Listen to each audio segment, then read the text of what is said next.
কাঁসাইয়ের মা কাঁসাইকে পাত্রপক্ষের সামনে যাওয়ার জন্য খুব জোর করতে থাকে, কিন্তু কাঁসাই কিছুতেই যাবে না বলে ঠিক করে। এরই মধ্যে ওখানে দীপ আসে।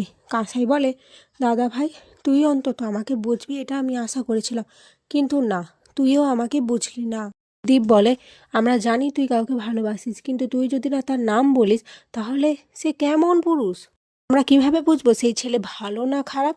যখন তুই নামই বলতে পারবি না, তাহলে আমাদের পছন্দ করা ছেলেকেই তোকে বিয়ে করতে হবে, আর এটাই আমার ডিসিশন। এর বাইরে আমি আমার মত পাল্টাবো না। এরপর দীপ ঝাঁপিকে বলে কাঁসাইকে রেডি করে নিচে নিয়ে আসার জন্য। ঝাঁপি কাঁসাইকে জড়িয়ে ধরে। কাঁসাই বলে, ঝাঁপি, আজ যদি আমাকে পাত্রপক্ষের সামনে সেজেগুজে যেতে হয় তাহলে কিন্তু আমি বিষ খেয়ে মরে যাব, কিন্তু আমি তবুও ওকে বিয়ে করতে পারবো না। ঝাঁপি বলে, তুমি আমার উপর একটু ভরসা রেখো কাঁসাইদি, আমি কিছুতেই তোমাকে আর নীলুদাকে আলাদা হতে দেব না। তোমাদের এক আমি করেই ছাড়বো। এর জন্য যদি তোমাদের পালিয়ে যেতে হয় সেই ব্যবস্থাও আমি করব। তো এখন তোমাকে নিচে যেতে হবে, তোমার সাজগুজের দরকার নেই, যেমন আসো তেমনই চলো। এরপর কাঁসাই ড্রেস পরেছিল, সেই ড্রেস পরা অবস্থাতেই চলে আসে। কাঁসাই এসেই পাত্রপক্ষের সামনে বলে যে সে এই বিয়েটা করতে চায় না, সে অন্য কাউকে ভালোবাসে আর তাকে জোর জবরদস্তি করে এই বিয়েটা করতে হচ্ছে। কিন্তু পাত্রপক্ষের পাত্রের মা বলে, এখনকার দিনে তো এগুলো নর্মাল, স্কুল লাইফ থেকেই বয়ফ্রেন্ড গার্লফ্রেন্ড রয়েছে, তা বলে এগুলো নিয়ে সম্পর্ক এগোনো যায় নাকি? আমরা এসব নিয়ে কিছু ভাবি না, আর পাস্ট ইজ পাস্ট, আমরা পাস্ট নিয়ে কিছুই ভাবি না। এরপর কাঁসাই বলে, আচ্ছা আপনারা এত ছেঁচড়া কেন বলুন তো? আমি তো বারবার বলছি যে আমি এই বিয়ে করব না, তারপরেও আপনি আপনার ছেলের বিয়ে আমার সাথে দেওয়ার জন্য উঠে পড়ে লেগেছেন কেন বলুন তো? মেয়ে পাচ্ছে না নাকি, নাকি আপনার ছেলেকে কোনো মেয়েরই পছন্দ হচ্ছে না? দীপ এসে কাঁসাইকে আটকানোর চেষ্টা করে, বলে, কাঁসাই, এভাবে কেন কথা বলছিস তুই ওনাদের সাথে, কেন অপমান করছিস?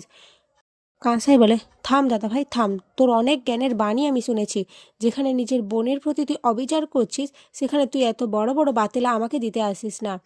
তুই জানিস তো আমার তার কেটে গেলে আমি ঠিক কী করতে পারি, তাই তোদেরকে আমি কিন্তু ফাঁকা আওয়াজ দিচ্ছি না, আমি ভালো কথাই বলছি, যদি তোরা আমাকে জোর দিস তাহলে কিন্তু আমি গায়ে আগুন ধরিয়ে দেব, আমি সুসাইড করব। এরপর ঝাঁপি ইনকাকে বলে, এই সব কিছুর জন্য তুমি দায়ী ইনকা, এত ছেঁচড়া কেন বলো তো তুমি? ঠিক চলে এসেছো আমাদের ঘরের কাঠি নাড়ার জন্য, একদিনের মধ্যে কোন মামাতো ভাইকে পাতিয়ে চলে এসেছো তাই তুই জীবনটাকে শেষ করে দেওয়ার জন্য। দীপ এসে ঝাঁপিকে সামলানোর চেষ্টা করলে ঝাঁপি বলে, এই তুমি চুপ করো তো, তোমার কথা আর কে শুনবে? যেখানে নিজের বোনের প্রতি তুমি এত অবিচার করছো, কোথায় তার পাশে দাঁড়াবে তা না, তুমি তাকে জোর জবরদস্তি করছো। আর শোনো, কাঁসাইদির যদি কিছু হয়ে যায় তাহলে কাঁসাইদি কি গায়ে আগুন লাগাবে? এই ইনকার গায়ে আগুন আমি লাগাবো। সকলে ওখান থেকে চলে যায়। ইনকা দীপকে বলে, আমার মনে হয় কাঁসাই আজকেই পালানোর প্ল্যান করবে, ও কিছুতে এই বিয়েটা করতে চাইবে না, আর ওকে হেল্প করবে ঝাঁপি, তাই তুমি একটু চোখান খোলা রেখো দীপ। এ ঘরে এসে কাঁসাই খুব কান্নাকাটি করতে থাকে।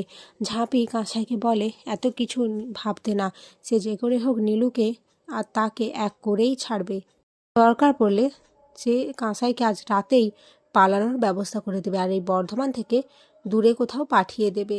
অপরদিকে দীপ চূর্ণির সাথে দেখা করে। চূর্ণিকে বলে, আচ্ছা তুই জানিস না কাঁসাই কার সাথে প্রেম করছে? চূর্ণি বলে, না, ওরা আমাকে এই বিষয়ে বলেনি। তখন দীপ চূর্ণির ব্রেন ওয়াশ করতে থাকে, বলে, সে কি তোকে এত বড় কথাটা বললো না? আচ্ছা চূর্ণি, তুই তো জানিস, বল আমাদের বাড়ির আদব কায়দা কি, আমরা কি নিয়ম কানুন মেনে চলি? ঝাঁপি তো বাইরের মেয়ে, ও এইসব বুঝবে না, কিন্তু তুই তো বুঝিস, বল। আচ্ছা তোর না একটা সাহায্য দরকার আমার, তুই আমাকে একটু হেল্প করতে পারবি? তুই কাঁসাই আর ঝাঁপির সাথে সাথে থাক, দেখবি ওরা যদি আজকে কোথাও পালানোর প্ল্যান করে, তুই শুধু সেটা আমাকে জানাবি, কি পারবি না?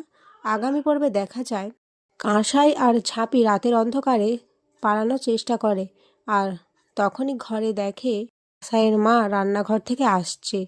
এখানেই আজকের পর্ব শেষ হয়ে যায়।